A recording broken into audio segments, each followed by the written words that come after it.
Hello, everyone. This is Shady, G'day everyone, it's Luke here.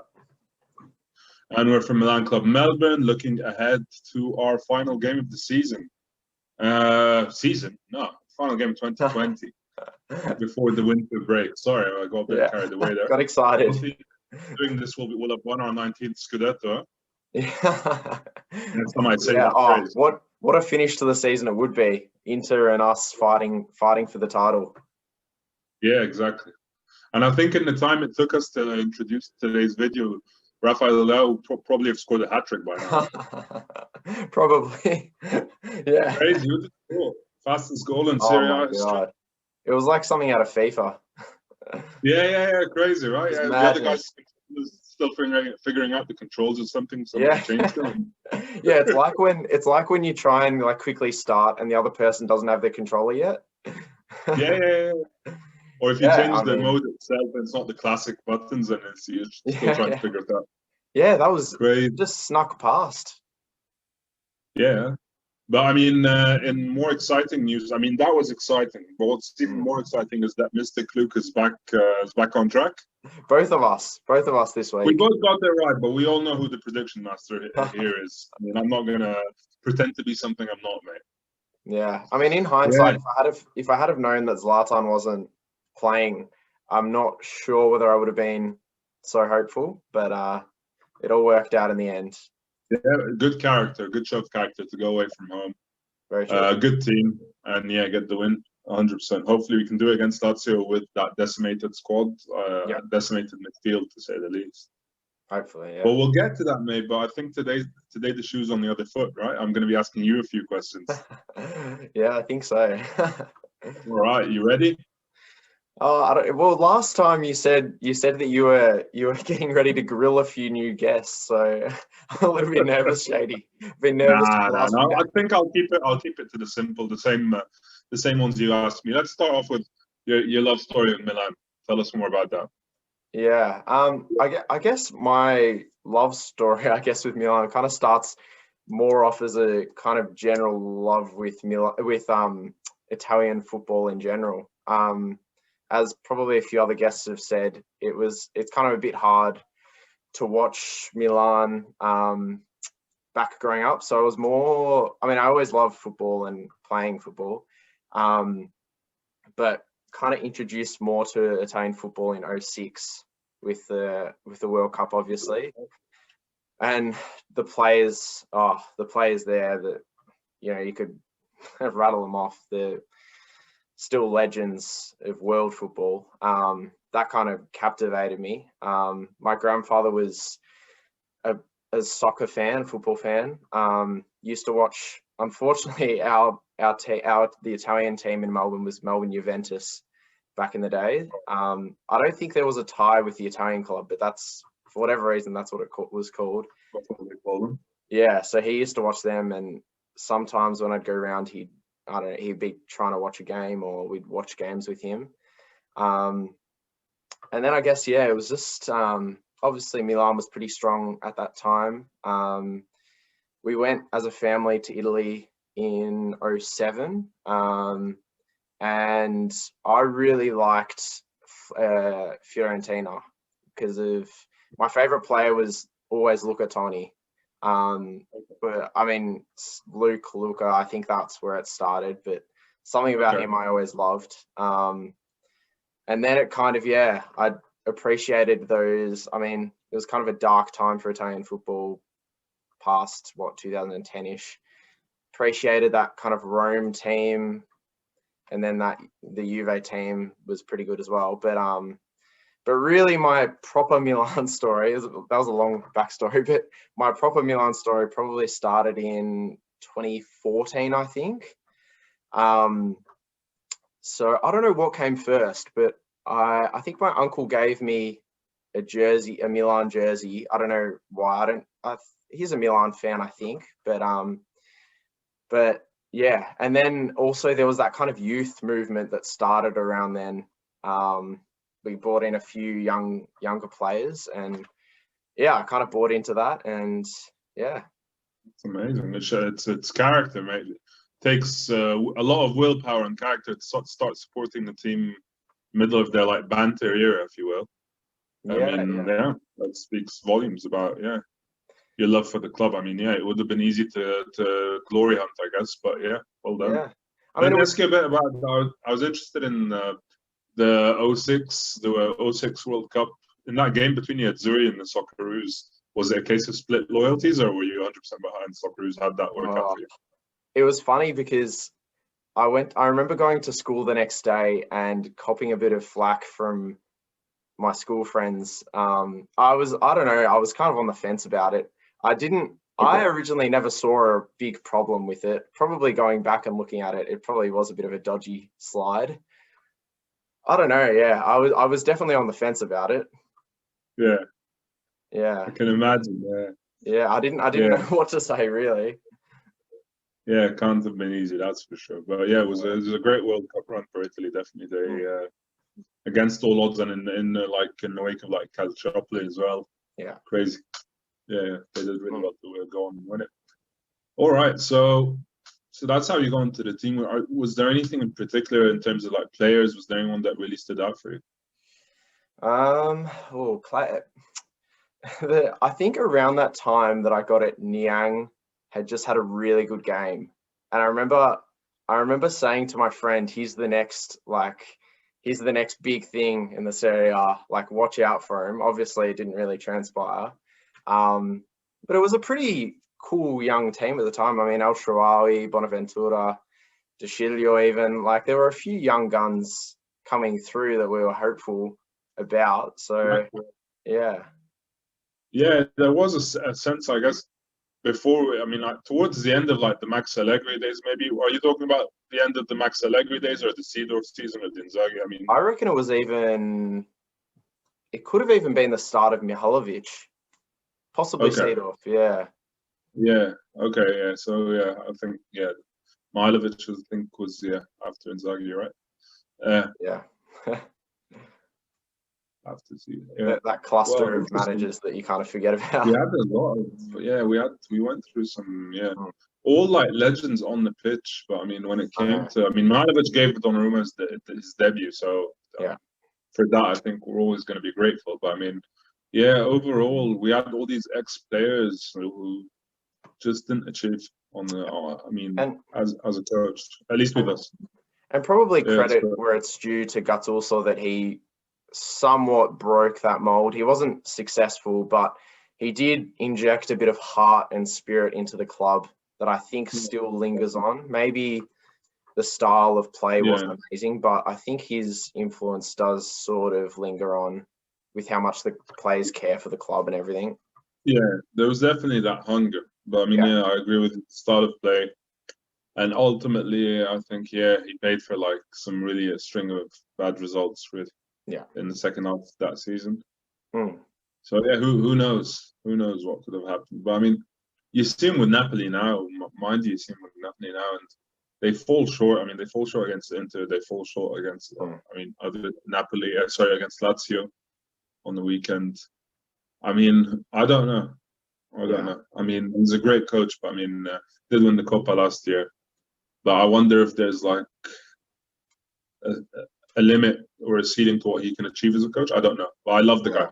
I mean, this is take nothing away from the guy's Milan legend. We all love him to bits, and there's no debating his his legendary status in general. But as a coach, speaking as a coach, perhaps of even other teams, that's where I don't know. I think there's definitely a question on whether tactically he has it as a coach. Exactly.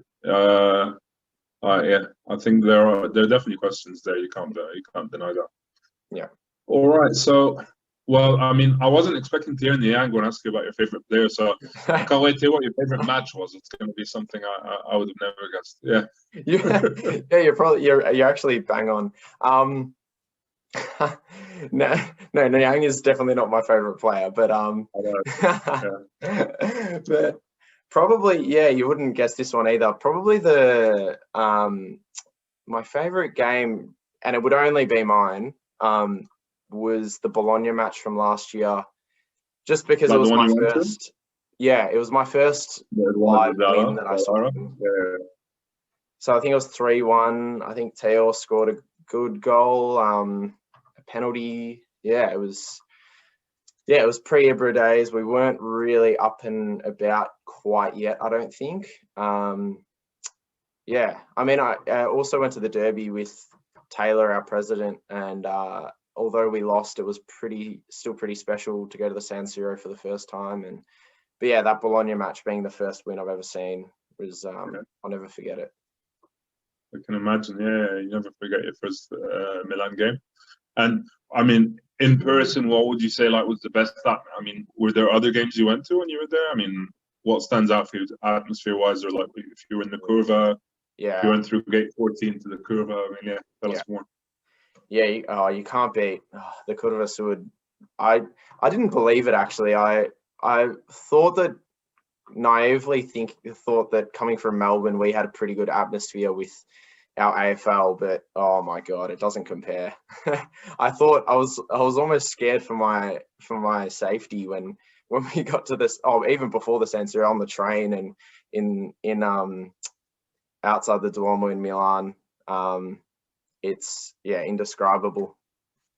Yeah, the passion is next level, isn't it? It's you can tell that they really, the guys in the Curva Sud just, it's their life. It's incredible. They're so passionate. They live and breathe it. Yeah, they live and breathe it like so many other Milanisti. Yeah. No debating, and they're just, I think, the best set of fans in Italy, hands down.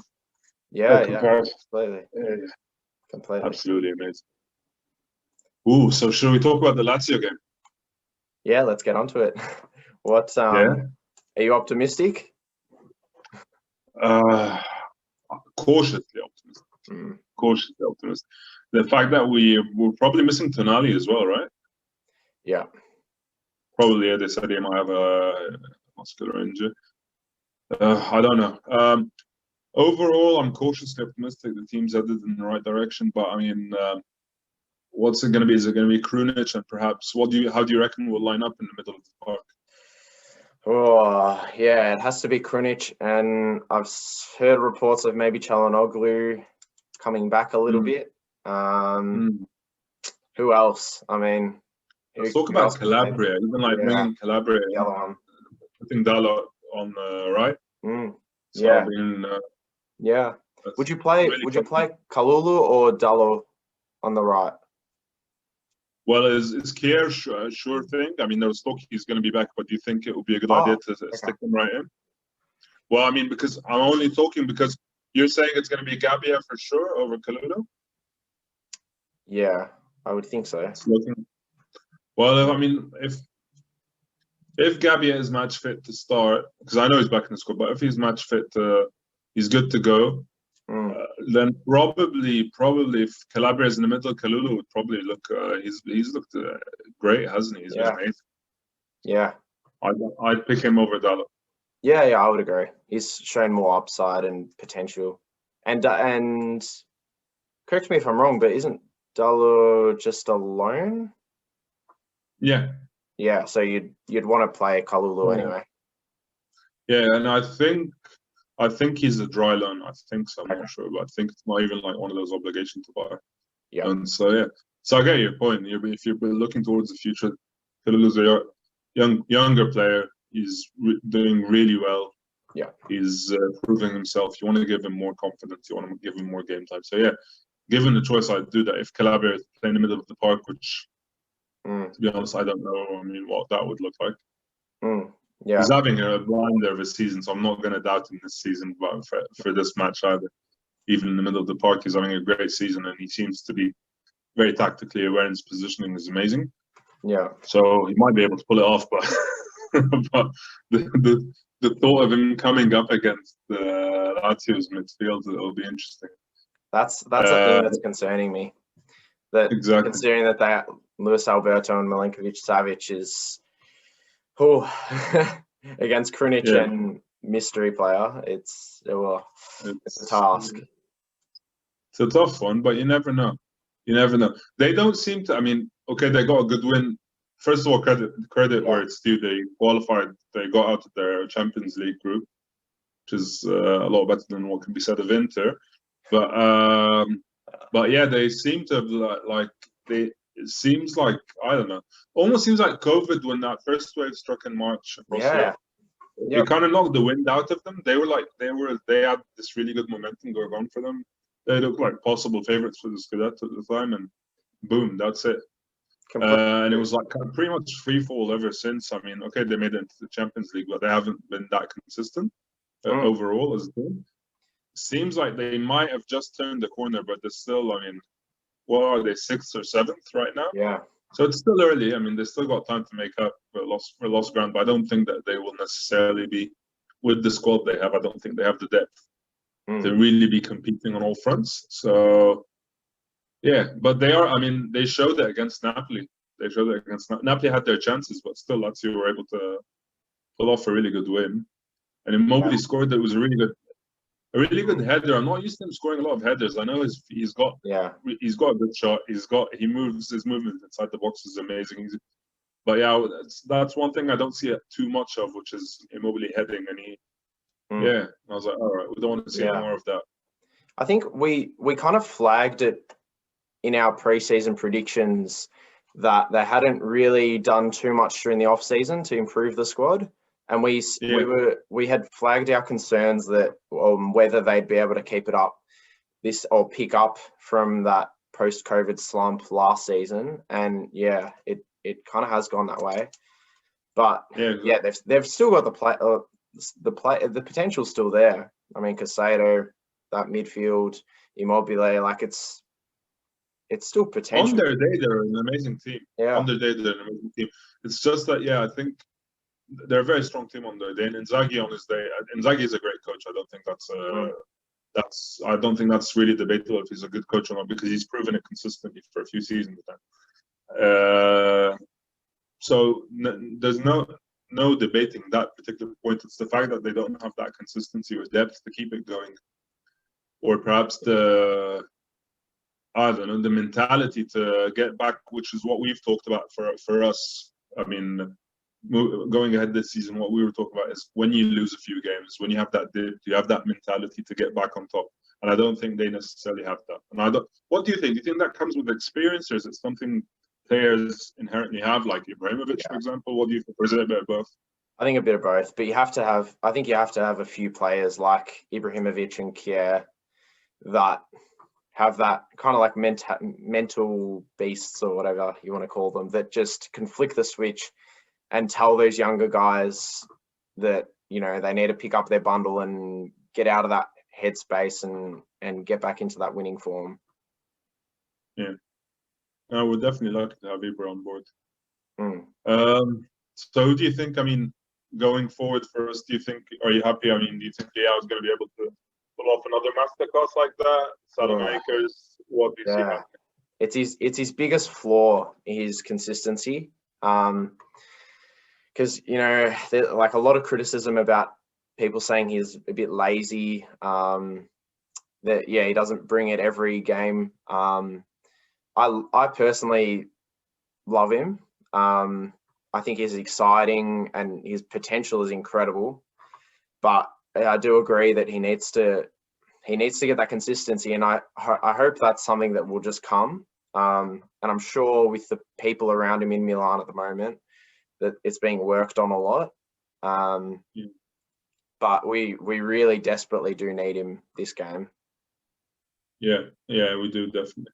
Yeah, he's been a bit hit and miss, hasn't he? I mean, just before this solo game, somebody was calling him the new Niang. No offense, mate. I mean, my favorite player. No offense. But but I mean, and I don't think that was. I don't think that was constructive criticism. I don't think that was fair. I think and don't that Niang's a bad player, but I don't think that. I think Leao's on a different level. Much better level. But I agree with you that he has to be doing it week in, week out. Yeah. And especially he's not going to get much better chances than this, is he? With Ibra out for a couple more weeks now. Yeah. I mean, okay, it's gonna be the break for in 2 weeks, but at least for this game and perhaps first game after the break, he'll own it. He'll own the spot. And I think it's important to remember with young players. I mean, Leao and Tonelli have kind of copped a little bit of criticism, more Leao than Tonelli. But it's important to realise that they're young and developing, and that they're not going to be superstars every single match, and that it's not everyone's Lionel Messi and ready to explode at age whatever. Yeah. Need to give it a bit of time, I think. Yeah, I agree. Yeah, 100%. Yeah. Right. So prediction time. Do you want to go first? Drum roll. Drum roll.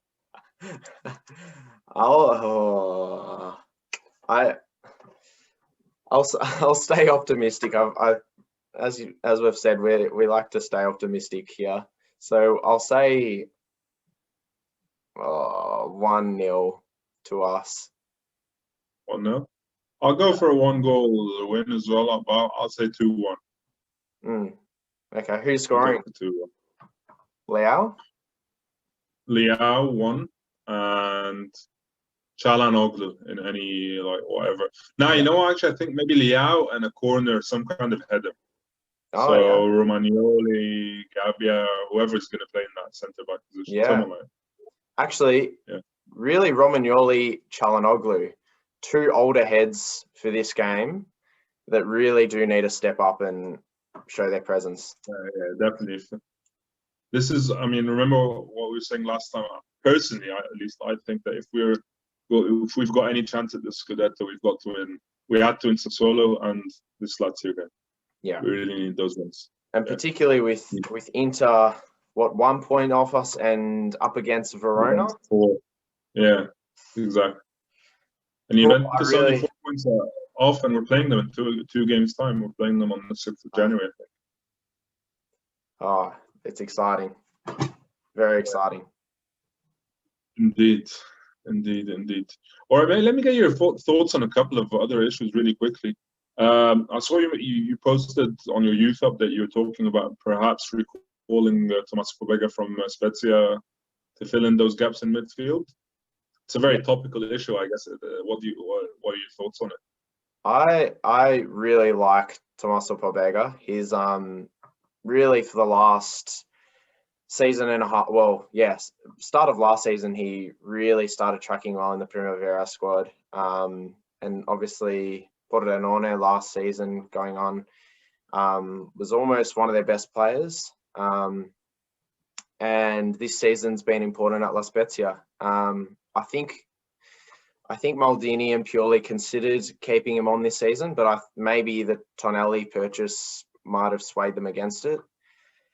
So yeah, it was a potential. I think it's probably too close to the game to happen now. There probably just wasn't enough time, just because I think there would need to be an agreement on both sides. I don't think they inserted that into the loan agreement that they could recall at any time. There's potential maybe after the Lazio match. I don't know if he could come into the Lazio match, unfortunately. I don't think so. But he would, if there had to be an emergency call up, he would be perfect. Yeah. He seems to be a good player, Yeah. You've been following him a lot more closely. I've seen some, to be honest, like YouTube highlights, and played them on FIFA a few times. I had them as a squad player in FIFA. Yeah. but you've actually seen a lot more of them, and you've been talking about them. I remember even pre-season you were talking a bit about him too. So yeah, so maybe he is. It's good to know that to an extent our futures. The future of our midfield is in good hands, because we've already got these good young players and we've got others coming through. So it's good, and it's good to give them a chance as well. And we're not just selling them off as has happened in the past. I think that's a good strategy. Yeah, exactly. Yeah. All right, one last thing I'll get your thoughts on. Maldini and Ricky Massaro were photographed having lunch with Mino Raiola, I think, a couple of days ago. Yeah. Obviously going to be talking Donnarumma, among others. What are your thoughts? Get it, please. Mino, if you're watching, just please get it done soon. I don't like this speculation going around. I'm pretty certain that Donnarumma doesn't actually want to leave Milan. It would break my heart seeing him. If he did leave, I would hope that he left to I don't know, Saudi Arabia or somewhere like that, and not somewhere in Italy. Just China or somewhere. Get him out of Europe. Oh yeah, hope just get it done. I think. Yeah, I'd hope so. I'd hope so. Cause yeah, it would be hard. I mean, it would be really tough just to watch to play against them. It's one of those. Like when we were playing against Fiorentina the other week with Bonaventura. Yeah. I mean, yeah, I know they're all professionals, all these players, and we need to understand that. But still, yeah, some players you get attached to, and I think Donnarumma as well. We had that rebound with him where we kind of lost faith in him when he said he wanted to leave, and there were a few incidents in the off season. And then I think he's more than proved himself ever since. Yeah. A question for you now. All right, let's go. And it was raised last video. Papu Gomez, the price has come out that Atalanta want 10 million euros for him. Is he someone that we should consider? Maybe as a short-term solution. He's a great player. I think, like as you're saying, he would definitely add value to our squad. I wonder what the fallout with Gasperini was all about, though. I wonder, in other words, what I'm thinking of is he going to be a destabilizing effect on our dressing room? Yeah. That's my only concern would be that, and it's not something I have like inside knowledge about. So if I were like Maldini and co, they would probably know. They'd probably know who to ask, or they'd probably know what the whole deal was. So I think, as far as I'm concerned, I have no technical objections at all. I mean, he's a great player and he would add value. I'm just worried about like the harmony of the dressing room, and if that's not going to be affected. Yeah, and I think Purely said that he wants that we're not just taking, and I think Maldini said this in the past as well, that we're not taking anyone that for a player to come to Milan, they have to align with our values and the player, motivation-wise that we want. Agree with you 100%. Agree with you 100%. And I think that's the way to go. I think that's the way to address things. Yeah.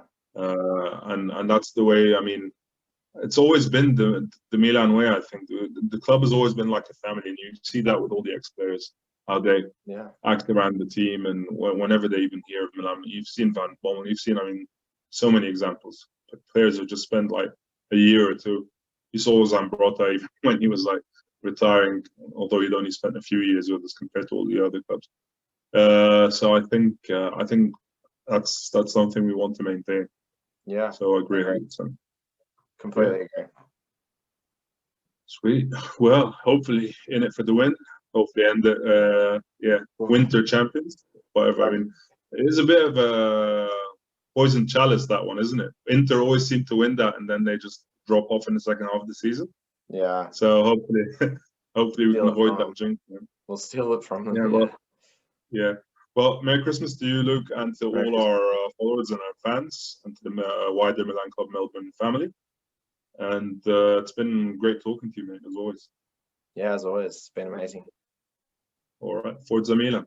We'll catch up next week. So. Yes.